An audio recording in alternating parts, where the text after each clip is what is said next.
Well, hello, my lovely people. Welcome back to the Patience to Prosperity podcast. I feel like I never introduced myself here, so I'm Lizzie, if you don't know me already.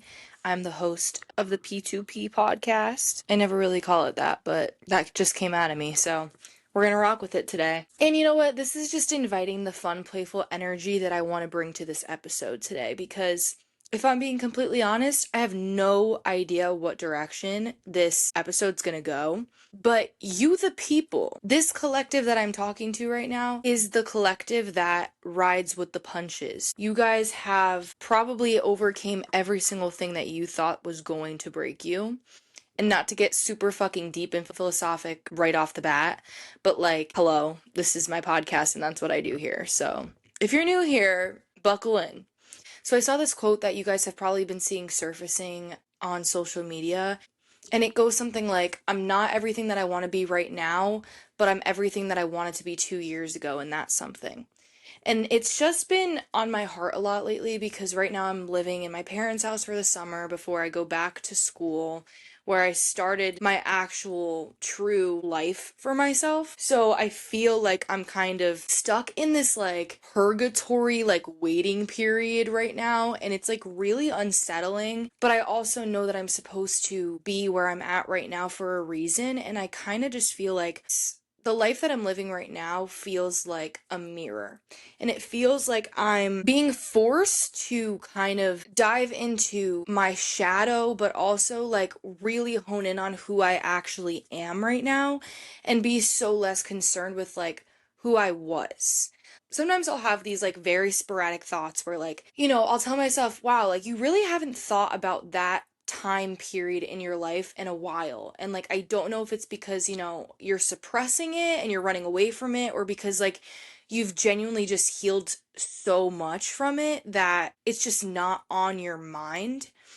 And I feel like there's this really misconstrued concept that healing is this thing where you should always be uncovering your past and you should always be digging deeper and deeper and deeper to get to the root. And yes, that's the point, especially in the beginning, but you're not supposed to be looking at yourself as a project that constantly needs to be fixed. You can look at yourself as something to be tended to because that is more out of a loving, devotional way. Like you love yourself so much that you're going to tend to your own garden of yourself. But when you put this little stigma that like healing is something you're always working towards, I feel like it makes you feel like a project that is broken and that you are trying to fix rather than tend to. And I have a really hard time agreeing with that in the world and the conversation of healing because I just really don't think that it's productive to teach people that they are something that needs repair. Like when it comes to forgiveness and things like that, you're supposed to learn how to forgive other people so that you can forgive and move on, not so that you're forgiving them for the rest of your life and you have to constantly be, diving into the deeper parts of you to help to forgive this person. And the same goes with yourself. Because when you're healing from past versions of yourself, you're also forgiving past versions of yourself for not knowing what you know now and for doing the best that they could have at the time, even if it's not what you would have done now in that specific situation. So let's just dive into this whole waiting period that is on my mind right now because I feel like I have a lot of thoughts that need to be put into some kind of cohesive framework here. So let's work together. Also, side note, I got my wisdom teeth out like 3 days ago. So if I'm talking really robotic, I apologize for that, but I'm really trying my best to give you guys all the enthusiasm that I have inside of me right now. It's just really hard to like open my mouth, but I'm healing really well. So that was just a side note. Okay, waiting period, waiting period. Wow, it really is not a fun place to be. It's really not. But it also is so exciting because, like, you know that the reason why you're waiting right now is to receive something so abundant. So the reason why it kind of sucks and makes you feel so stagnant is because, you know that something big is coming in. And that is really huge. And I think I've been really dabbling with receiving. This summer has been a very big transformative time for me to learn how to receive abundance. I was just in Italy for an entire month, and going into that trip, I have this really weird thing where, like, it's very hard for me to receive abundance because I grew up in an environment where it was kind of used against me. Like, if you were ever searching for something more than you already had, you're ungrateful for everything you have. If you just outwardly expressed your hopes and dreams one day, you're irrational and completely out of your mind? So I think that receiving abundance has been something that has been very stripped from my psyche. Like, it's just something that I'm not used to the feeling of, and it's something that I think is really, really vital if you want to level up your life. Because, when we're talking about receiving, it's only vital to also bring in energy. And the lowest frequency, the lowest energy that you could ever be in is guilt. And when you don't know how to receive abundance, it's coming from a place of guilt and shame. And maybe it's not your voice that's making you feel that way. Like I just expressed to you guys, I grew up in an environment where it was really hard for me to receive abundance. But part of that was also because my parents kind of enlisted on me that if I was seeking something more out of my life, I wasn't being grateful for everything that I already had that they have done for me. And obviously, that's just a projection of how they were feeling, and that's more about them than it is me. But it does teach you to receive from a place of lack, to receive from a place of shame, that you'll end up finding yourself in this corner where you see exactly what you want and where you are, but you don't know how to get to where you want to be because you are scared of asking for more. And that's something that I've really been trying to tap into this summer, because if you don't know how to ask for more, or I should say, if you are not comfortable in asking for more, how do you ever expect yourself to receive all of the abundance that you are ultimately dreaming of? Like I like to say that the universe is not on a budget. God, whatever you believe in, is not on a budget. Like you are infinite and the universe is in you. So how could you ever expect the abundance that's in your path to be minimal? Because another thing is that if you have this dream that's on your heart, if there's something that you are constantly thinking of every single day, this life that you see yourself living, that is not just a coincidence. That's not there to just tease you and to, make you feel uncomfortable or make you feel like, there's this life out here that you should be living right now, but you're stuck where you are, and where you are is not okay. Like, if it's on your heart, it's in your field of potential. If this was put in your heart space, it is a life that you are capable of living. And I know that if you really tapped into that, you would understand it, because it's not that fucking crazy. Whatever dream you have right now, you are the center of it. Like it's hard for me to put it into words, but like this dream that you're thinking of, the only thing that's really changing is your life path. And, maybe your career, maybe the types of people that are going to be around you, or the support system you're going to unlock. But you're not abandoning yourself by going down this path. You know that if your life were to look like that, you would find an even deeper version of yourself through appreciating life even more, because you're living a life full of purpose. You're living a life full of mystery and adventure and spontaneity and fun, and you're rolling with the fucking punches, like I started this episode talking about. And that's something that I feel like we don't give ourselves enough credit for, because we're all doing it. We're all rolling with the fucking punches. But since we're all doing it, it's become mundane, and it's become something that we don't pride ourselves in, because it's just life. But it takes so much strength for a fucking curveball to come in out of nowhere when you thought you were doing good, when you thought that things were going right.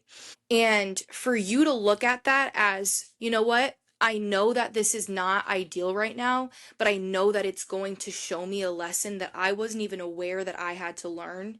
And to actually find trust and hope in that process is a fucking superpower that you have not given yourself enough credit for. I think that trust is one of the highest frequencies because we just talked about guilt being the lowest. Trust is one of the highest.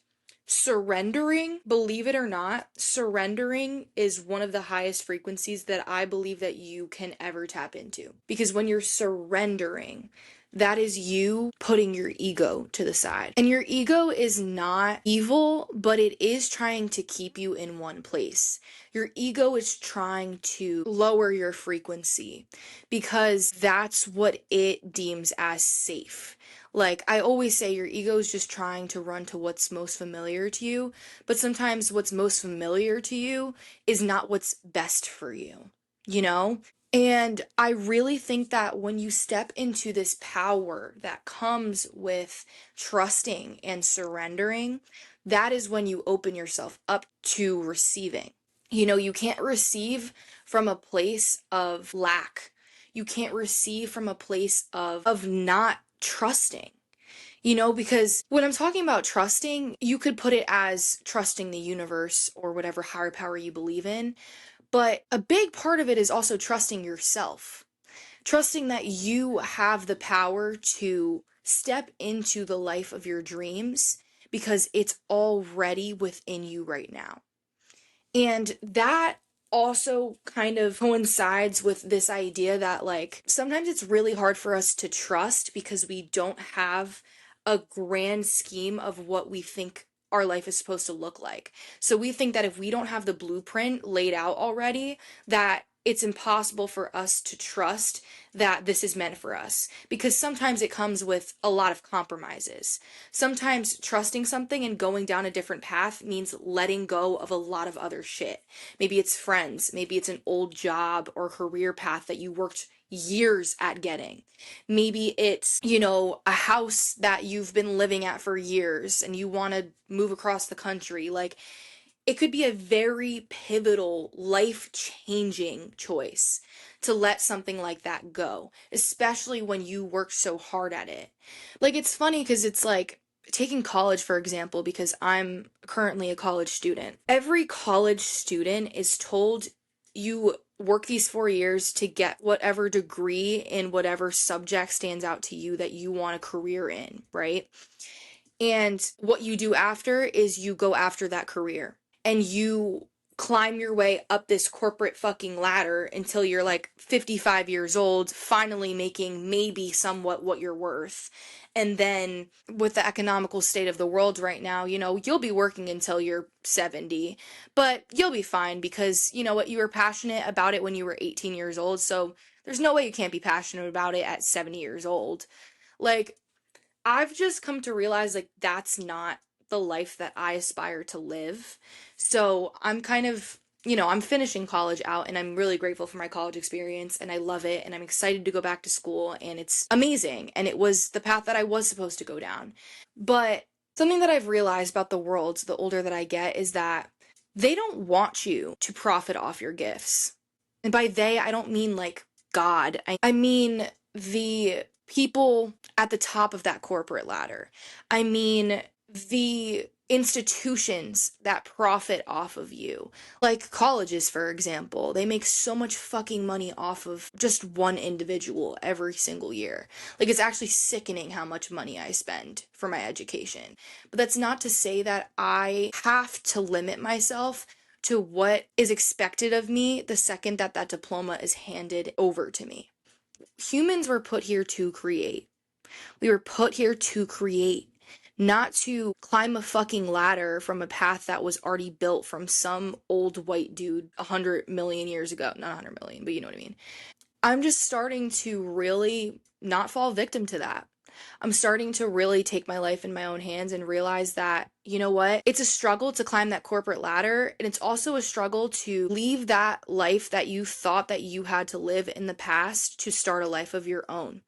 And that takes time, and that takes patience, and it takes trust, and it takes all the same things in some ways that it takes to climb that ladder that will eventually lead you to fall out of love with the passion that got you there in the first place.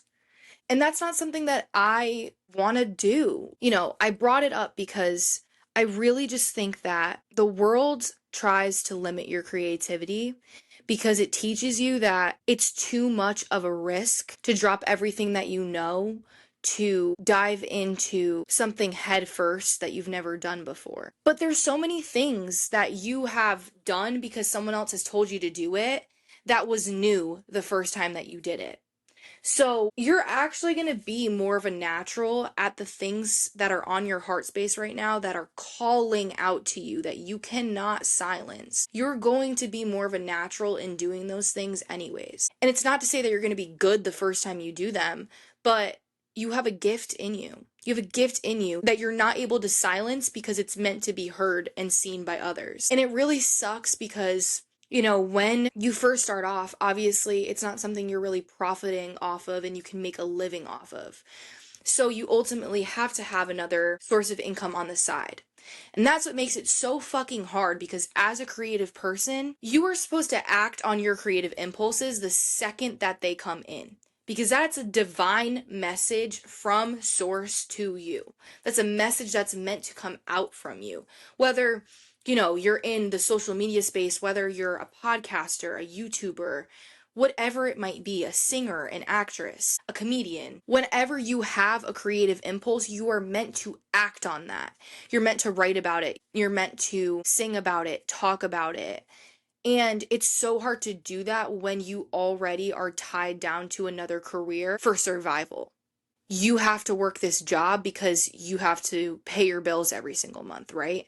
But this job is not something that you're passionate about. So you feel like you are sort of abandoning yourself in the process of working this job and having to silence and sort of just drown out your creative impulses. It sucks because it feels like self-sabotage because in a way it is. But sometimes it's not really your choice because if it was your choice, you would really like to just drop whatever fuck-ass job you have right now and just dive balls deep into whatever creative passion that you have on your mind right now. But I also think that there's beauty in that because it teaches you a lot. It teaches you a lot about yourself and about your limitations and how hard you ride for your passions when you are already tied down to something else. Like the thing I want to talk about next is the validation and recognition of your passions. So this thing that you are feeling called to create right now, or maybe are in the process of creating, maybe you're at this point right now where, like I said before, we're at this waiting period, right? Like, this abundance is about to come through, but you haven't quite held it in your hand yet. Where we go wrong is thinking that the recognition and the validation that this thing is meant for us comes in the form of numbers. It comes in the form of currency, of population, and outreach. But your value is not determined by how many people it's reaching, by how much money is hitting your bank account each month. Like, that is not the determinant of whether or not this thing is meant for you. Everyone in the world right now who is someone of some big name that you can think of started off as just someone, not someone of this big name. Like, you have to truly understand that if you are worth something later, you are worth something now. If you have something to offer to the world later, that is already within you right now. So your task right now is to open up to receiving abundance in your life and to become comfortable with receiving that abundance. Because you have to dream bigger if you want something better, And it's hard when no one in your circle has this same kind of fire burning under their ass to like get the ball rolling on something that they're passionate about or something they're good at. And, you know, like I have friends in my circle or people that I've met in my life where like I see their passion and I see their potential, but that's not to say that me seeing that in them is going to contribute anything out of it for them.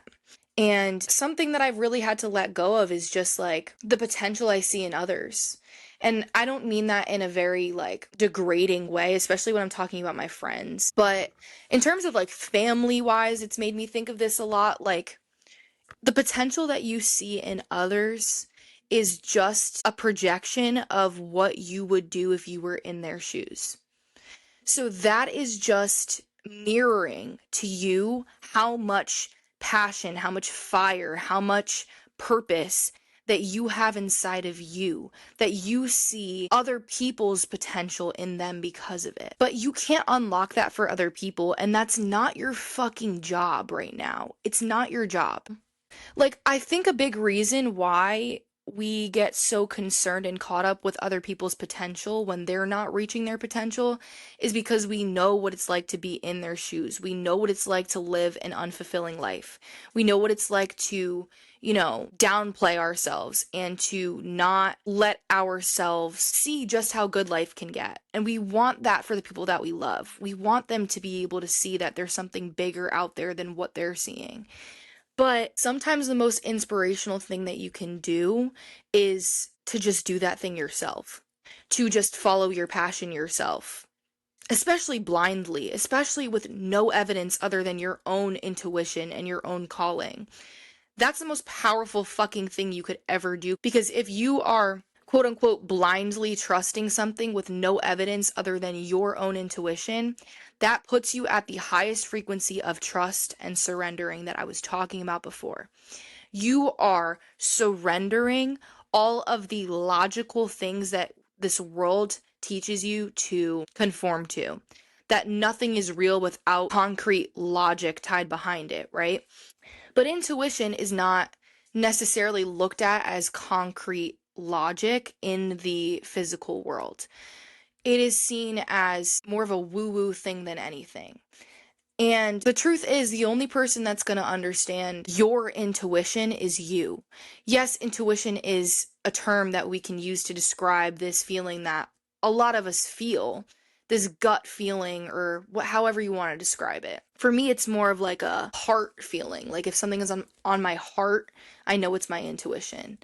And you're supposed to be living out of your heart. I don't know if you've ever heard that before, but you know, your heart is directly tied to your soul. Your mind is just your monkey brain. Your mind is just the thing that's trying to keep you alive and trying to, you know, connect your entire body to work at its most proficient level. But your mind is not the thing that is connecting you with the divine.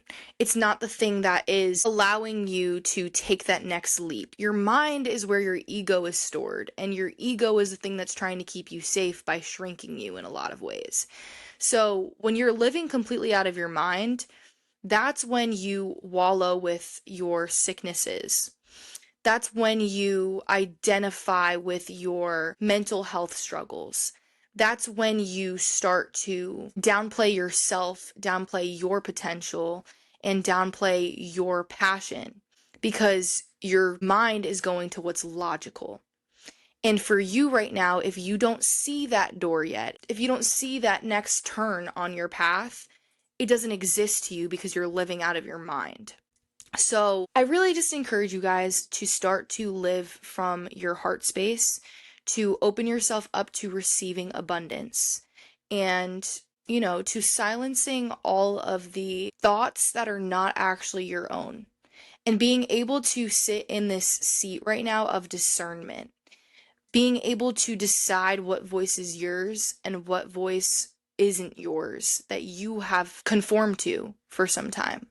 I'm not gonna lie, my mouth really hurts right now just from talking for so long, so I'm gonna go maybe ice it and lay down and edit this episode, but I will see you guys next week. Thanks so much for sticking with me throughout this episode, and if you have any comments, questions, or concerns, I love, love, love hearing from you guys. from the bottom of my heart. Like, it makes my day to hear from you guys. So my DMs are always open. You can find me on TikTok and Instagram and YouTube at Patience to Prosperity on all of those. And Lizzie Arduino is my main Instagram. I'll have everything linked in the show notes for you guys. But deep breaths. We're going to make it through together. This waiting period is not permanent, and you just have to trust that there's a reason for your waiting right now. You know, in this waiting period, it's an opportunity for you to come to know yourself deeper in these times of not being where you want to be. So, just some food for thought. Sending so much love your way. I hope your day is going amazing, and I cannot wait to talk to you again. Oh, if you could do me a huge favor and just rate the show or leave a review if you're feeling so inclined to, I'd really appreciate that. I haven't asked that of you guys in a really long time, and it really helps me just expand this community and find like-minded people just like you guys. And I would really love if you can just help me get my voice out there a little bit more by doing that for me. So whether you're on Spotify or Apple Pods, wherever you are, if you could just leave that review, I would really love that. And yeah, as always, come as you are and leave a little more healed.